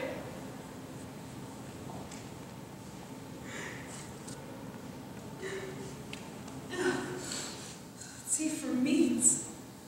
Oh, mischief, thou art quick to enter the thoughts of desperate men. Remember an apothecary. Hereabouts he dwells. I remember this should be the place. What ho! Apothecary! Who calls so loud? Man, I see that thou art poor. Here's 40 ducats. Give me a dram of poison, such soon speeding gear as will disperse itself through all the veins that the life-weary taker may fall dead. Such mortal drugs I have, but man to his law is death to heap and utters them. Art thou so bare and full of wretchedness? The world is not thy friend, nor the world's law. The world affords no law to make thee rich, then break it and take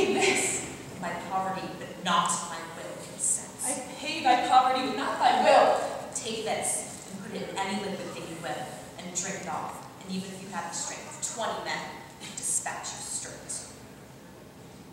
There's like there's poison to men's souls than these poor compounds that thou mayst not sell. Come, cordial, without poison. Come with me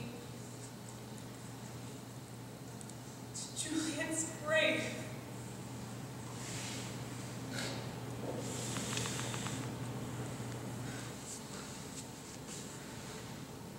There I must use thee.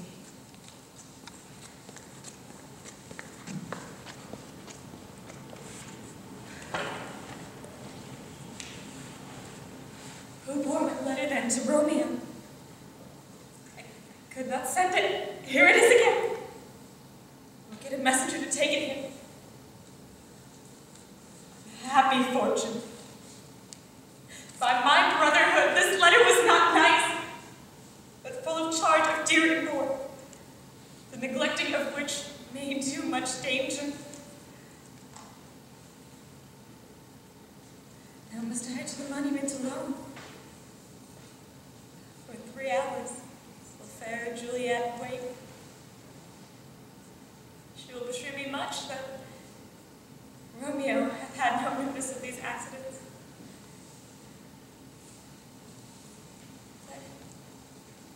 I will ride again to Mantua, and stay her at my cell till Romeo come. What did it cost? Shut up a dead man's tomb.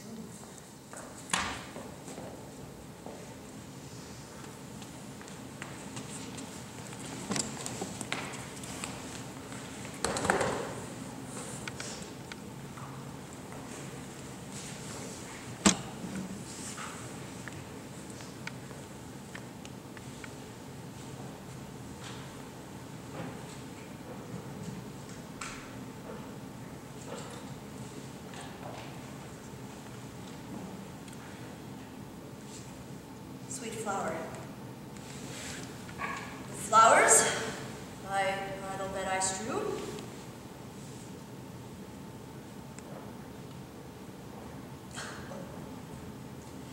Thy canopy is dust and stones with which sweet water nightly I will do.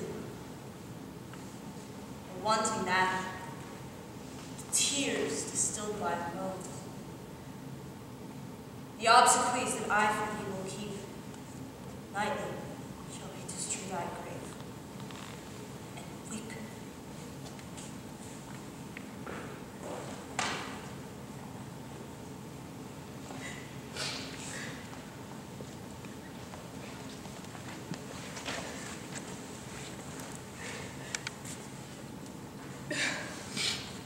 Here, take thou that. See thou deliver it early to my lord and father.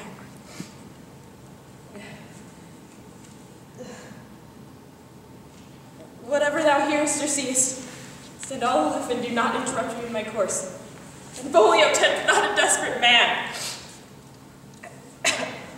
Why I descend into this bed of death is partly to behold my lady's face, but chiefly to take thence from her dead finger a precious ring. A ring that I must use in dear employment. Therefore be gone, so thou shalt show me friendship. Make thou that. Live and be prosperous. Farewell, good fellow.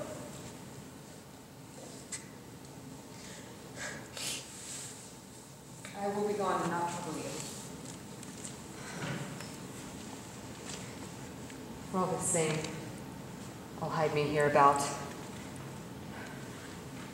His looks I fear, and his intents I doubt.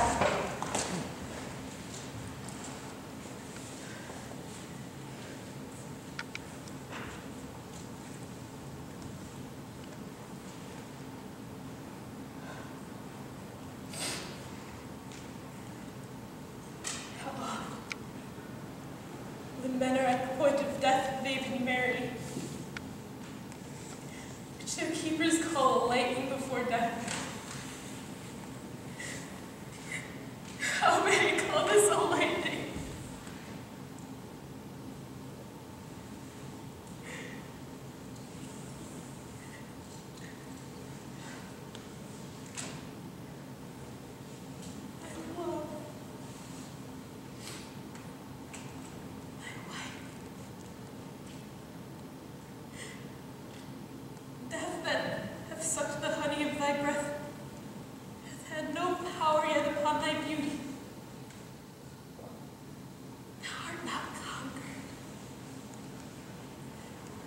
beauty's ensign yet is crimson in my lips and in my cheeks. And death's pale flag is not advanced there.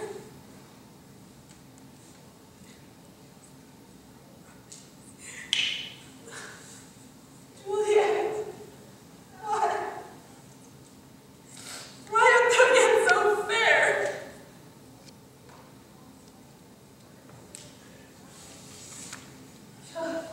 Shall I believe that unsubstantial death is Agnes, and keeps thee here in dark to be his paramour?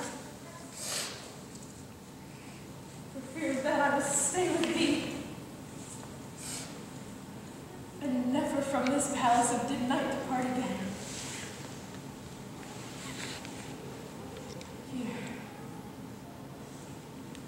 Here will I remain. Forms that are thy chambermaids.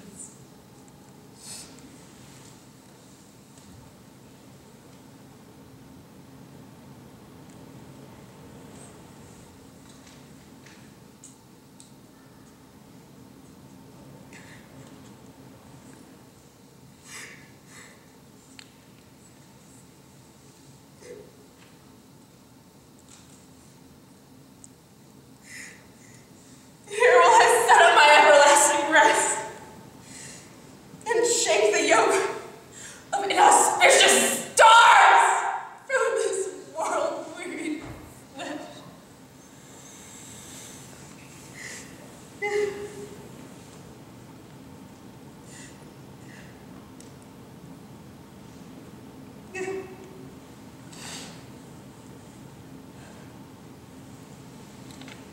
Eyes, look your last. Arms, take your last embrace.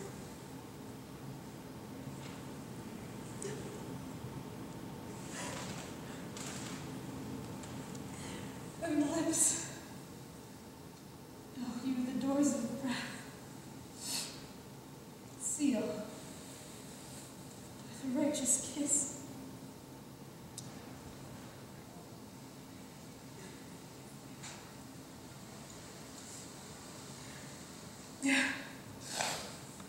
Come, bitter conduct. Come, unsavory guide. Thou desperate pilot. Now at once run on the dashing rocks, this seasick, weary bark.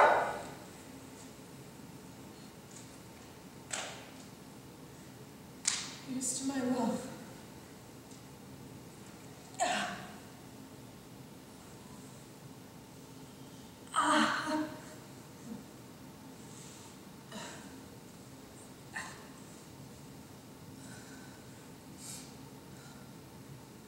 True apothecary.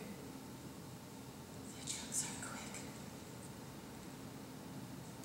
Thus, with a kiss, I die.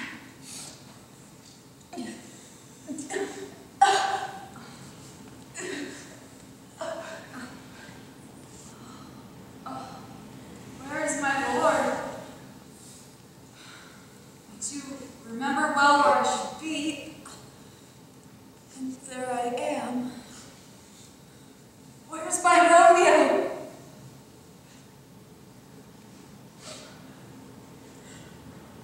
What's here? No cup? Close to my true love's hand. Poison.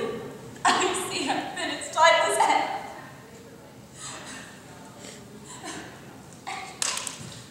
Oh, churl! Drunk all the unknown friend who dropped out me after. I will kiss thy lips. Haply some poison, yet doth hang on them. Damnate died with the rest written.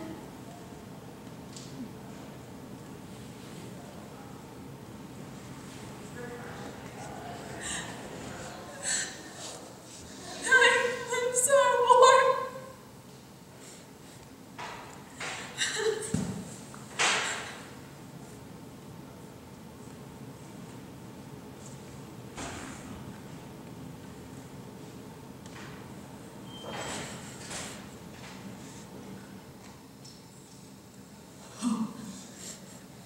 deck.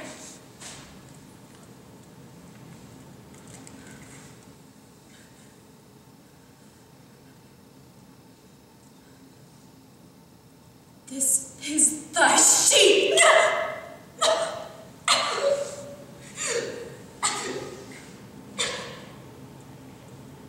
Their breast!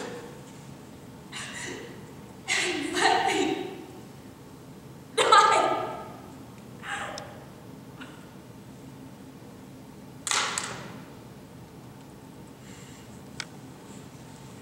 This is the place! There. What misadventure is so early up that calls our person from our morning rest? Oh heavens! Oh wife! Look at how our daughter bleeds! This dagger has mistaken for load. Its house is empty on the back of a Montague, and it is missheathed in our daughter's bosom. Oh me. The sight of death is as enough when summons me in my old age to a sepulchre. What further woe conspires against thine age? O thou untaught! What manners is in this? To press before thy fathers to a grave! Seal up the mouth of outrage for a while, till we can clear these ambiguities, know their spring, their head, their true descent. And then will I be general of my woes, and lead me even to death. Meantime, forbear, and let this chance be slave to patience.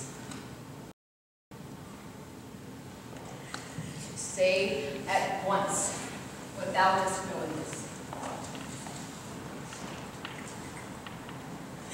Romeo, their dad was husband to that Juliet. She, their dad, that Romeo's faithful wife. I married them. Their stolen marriage day was Dibble's doomsday, which banished the new-made bridegroom from the city. To free her from a second marriage, I gave her a sleeping potion, which so took effect that it brought on her the form of death. She awoke, too desperate did violence on herself.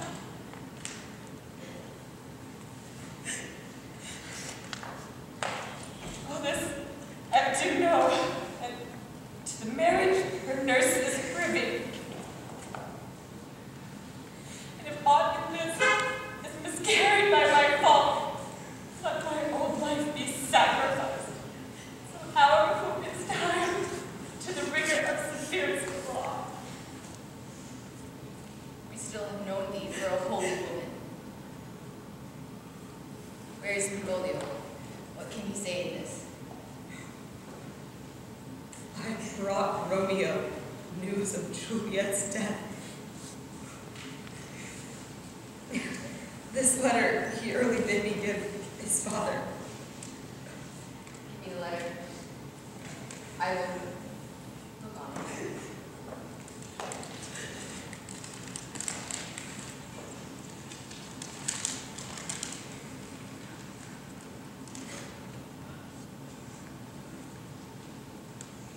This letter doth good the friar's word. Their course of love, the tidings of her death.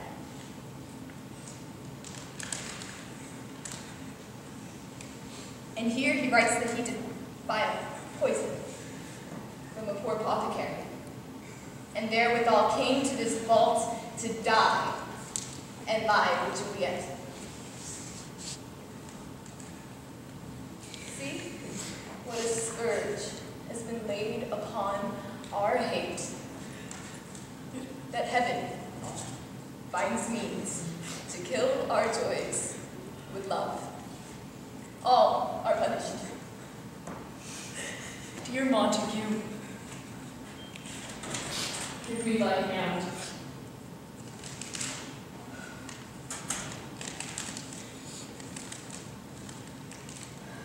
This is my daughter's jointure. For no more can I demand.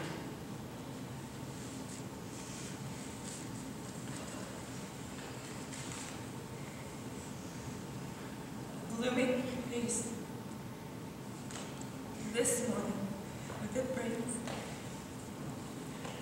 the sun for sorrow will not show his head. Come, let us forth to talk more of these sad things. Some will be pardoned, and some punished.